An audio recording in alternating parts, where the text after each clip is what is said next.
ஒரு நிமிஷம் கேளுங்க. ஆன்லைன்ல பெயின் அப்படின்னு சொல்லிட்டு ஒரு ரெஃபரன்ஸ்ல வந்திருந்தாங்க. அவங்களுக்கு ஒரு 50 இயர் இருக்கும். டீச்சரா வொர்க் பண்றாங்க. ஃபாரின்ல இருக்காங்க. அவங்க வந்து கிளாஸ்ல நின்னு கிளாஸ் எடுக்கவே முடியல அப்படின்ட்டு, ரொம்ப பெயின் இருக்கு. லோயர் பேக்ல இருக்குன்னு சொல்லிட்டு ரெஃபரன்ஸ் வந்தாங்க. நீங்க பார்த்துட்டு இருக்கிறது Krupa vibes YouTube channel KRUPA VIBES. அவங்க வந்து எம்ஆர்ஐஸ் எடுத்திருக்காங்க. நெறைய கன்சல்டேஷன் போயிருக்காங்க. நெறைய பெயின் கில்லர்ஸ் எடுத்து ஒரு ஸ்டேஜ்க்கு அப்புறமா என்ன செய்றதுன்னு தெரியாம, சர்ஜரி தான் பண்ணணுமா? அப்படின்ட்டு டிஸ்க் ப்ரொலாப்ஸ்ன்னு சொல்ட்டாங்க.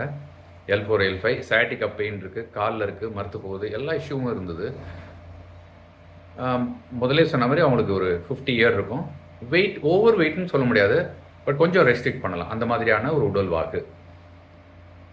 அவங்க வந்து எப்படி வந்து இத எக்ஸர்சைஸ் மூலமா ஏதாவது பண்ண முடியுமா? அப்படின்ட்டு ஒரு ஃப்ரெண்டோட ரெஃபரன்ஸ் மூலமா வந்திருந்தாங்க.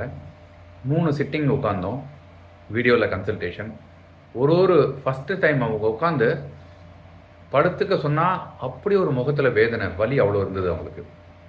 திரும்பி படுன்னா, திரும்பி படுக்கிறப்பயுமே அவங்க எதுவும் குரல்ல காமிச்சுக்கல. பட் வீடியோலயே நமக்கு அந்த வலி இருக்கிறது தெரிய வந்தது. ஸோ இவ்வளோ கஷ்டத்துல இருக்காங்களே அவங்க. ஸோ எப்படி வந்து அவங்கள சரி பண்ணலாம் அப்படின்ட்டு, நாம ரெகுலரா குடுக்குற எக்ஸர்சைஸே இவங்களால பண்ண முடியாது. அந்த மாரி ஸ்டேஜ்ல மாடிஃபை பண்ணி இவங்களுக்கு முதல்ல அந்த மசில் டைட்னஸ ரிமூவ் பண்ணா தான் பாக்கி இருக்கிற வலி குறையும். ஸோ அவங்கள்ட்ட பேசி, உங்களுக்கு என்னவா ஆகணும்? என்ன அப்படின்னோனே, அவங்க சொன்னா, "நான் மறுபடியும் போய் தைரியமா கிளாஸ் எடுக்கணும் வலி இல்லாம. டீச்சரா இருக்கேன் நானு. அந்த வேலை செய்யணும்" அப்படின்னாங்க. ஸோ நாம முதல்ல பர்ப்பஸ் என்ன? அவங்கள என்ன பண்ண வைக்கணுங்கிறத புரிய வச்சோம்னா, இந்த பிரெயின் வந்து வலி ஏரியாலேருந்து வெளியில வந்து, இத நான் மாறணும் அப்படிங்கிற உணர்வ உடலுக்கு குடுக்க ஆரம்பிக்கும்.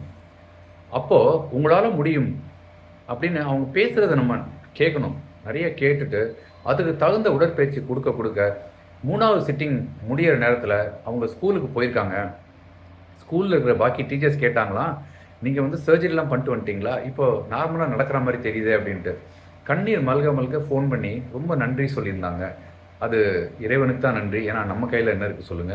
நமக்கு தெரிஞ்ச உடற்பயிற்சி, வலிக்கு தகுந்த பயிற்சிகள குடுக்குறப்போ, அந்த மசில்லாம் ஆக்டிவேட் ஆயி, அந்த எலும்பும் ஸ்ட்ரென்த் ஆயி, அந்த அந்த தசைகள், அந்த எலும்ப சார்ந்த தசைகள் வலுவடையிறப்போ, உங்களுக்கு வலி தானா குறைய ஆரம்பிக்கும். ஆனால் வலி குறைஞ்ச உடனே நம்ம பண்ற உடற்பயிற்சிய நிறுத்திட்டோம்னு வச்சுக்கங்களேன், கொஞ்ச நாள் கழிச்சு மறுபடியும் வரும். எப்படி நம்ம உணவு அருந்துறோம், மூச்சு எடுக்கிறோமோ, அதே மாரி அந்த பகுதிக்கு வீக்கான பகுதிக்கு உடற்பயிற்சி ரெகுலரா எடுத்துக்கிட்டே வந்தோம்னா, ஸ்ட்ரென்த் நல்லா வலுவாகி ஒரு ஸ்டேஜ்ல அதுவே ஒரு பழக்கமா மாறிடும். மசில் மெமரியா மாற ஆரம்பிச்சுன்னா, பெயின் சுத்தமா திரும்ப வராது. முயற்சி செஞ்சு பாருங்க. பெயின் இருந்தா நெறைய வீடியோஸ் இருக்கு.